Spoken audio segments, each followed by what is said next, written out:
Okay, so I want to go over a test that I received. I have a 42-year-old female, 180 pounds, BMI of a 30.7, waistline of a 28, and she's 5'6". This patient has been on a GLP-1 medication, tirzepatide. She's getting closer to reaching her goal. And of course, I suggest, well, let's get your hormones tested because weight loss is really not just the success of it is not independent of hormone testing. So we go deeper because she's complaining of certain things, right? So this is a saliva test result that I just got back. So this is a patient, she has memory lapses, mood swings, her muscle size decrease, her nails are breaking. She's a little nervous, has some night sweats, a little OCD. I don't know if anyone can relate to this. She's having sleep disturbances. Her stamina has decreased. She's stressed out, sugar cravings, complains of swelling eyes, puffy eyes, and weight gain around the hips and waist, and urinary urges. So we get the results back, and of course, it's the whole cascade of hormones that we're looking at, right? And so her estrogen level seems to be pretty good in the luteal phase. When we're looking at like day 14 to 25 of your cycle, this is a very important time.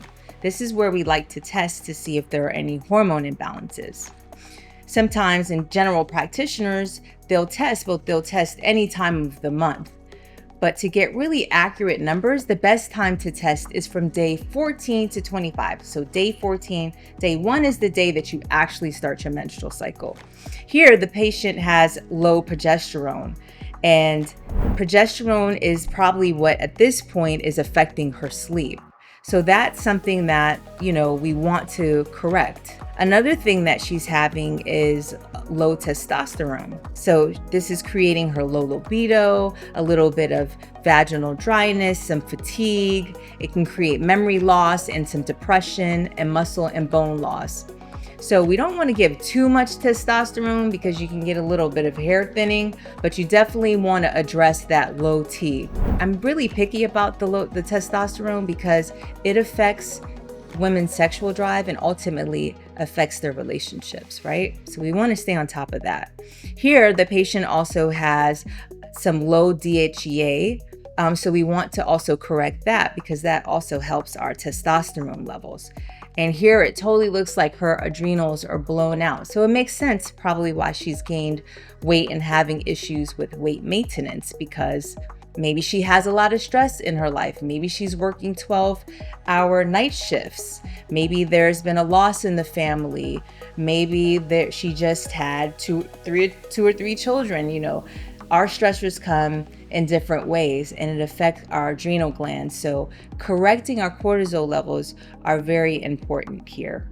It looks like her melatonin levels are slightly higher than normal, and correction is also needed here. So in this case, we would consider maybe using some progesterone, a little bit of testosterone.